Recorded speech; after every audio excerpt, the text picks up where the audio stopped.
Para ulama ketika menerangkan tentang permasalahan at-taswit, ikut serta di dalam demokrasi, ikut serta di dalam pemilu, mereka menjelaskan asal hukumnya haram.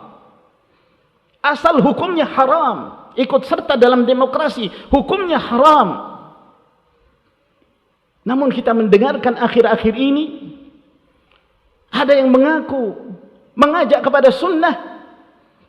Kalau dahulu mereka masih malu-malu, mengatakan kalau perkaranya darurat silahkan, atau masih memberi pilihan, boleh memilih, boleh tidak memilih.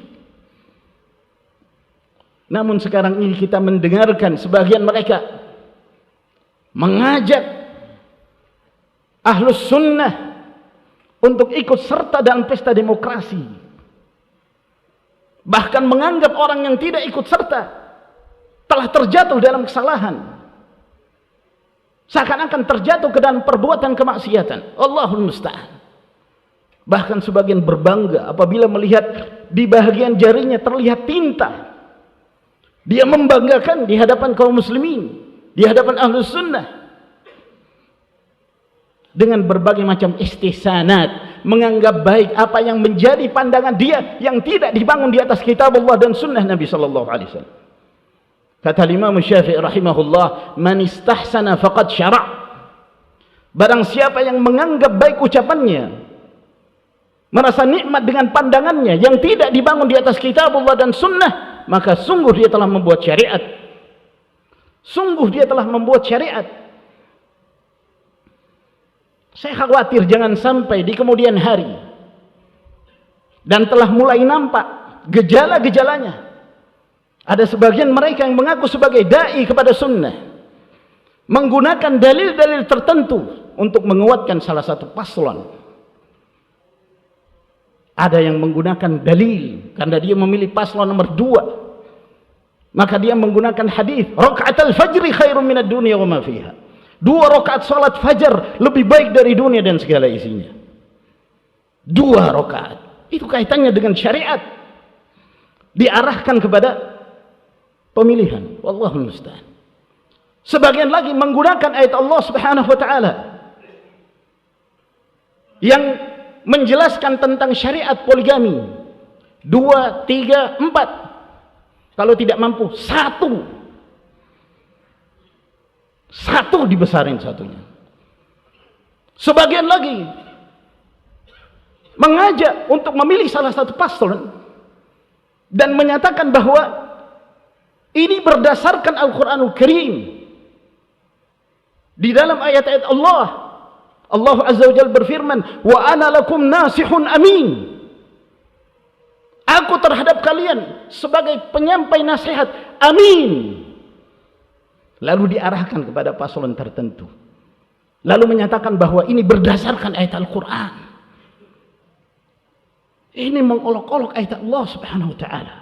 Falyattaqullah, bertakwa kepada Allah Subhanahu wa taala.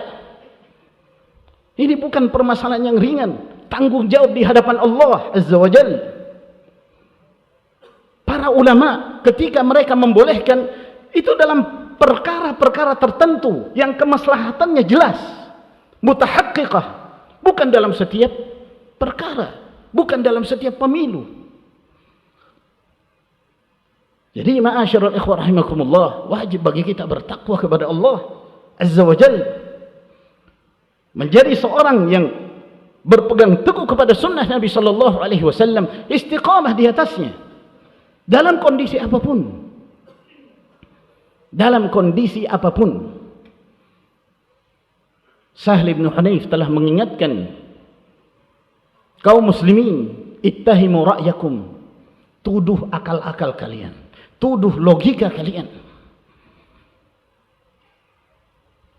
Saya khawatir jangan sampai di kemudian hari, karena berdasarkan logika-logika mereka, kita ini ibaratnya seperti orang sudah masuk dalam sebuah gerbong kereta api. Mau tidak mau kita harus ikut.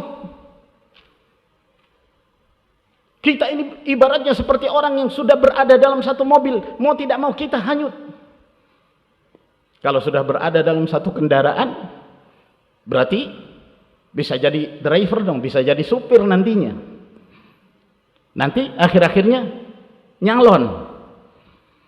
Nanti kemudian hari muncul partai yang mengaku sebagai Ahlus Sunnah. Entar nanti ada lagi yang mengaku, ya, ada yang siap untuk nyapres dari Ahlus Sunnah, dari Salafi, dengan alasan maslahat. Kalau bukan kita, siapa lagi yang akan masuk ke dalam perkara-perkara tersebut yang memang asal hukumnya bukan dari hukum Allah, bukan dari hukum Rasulnya sallallahu alaihi wasallam. Wallahul musta'an.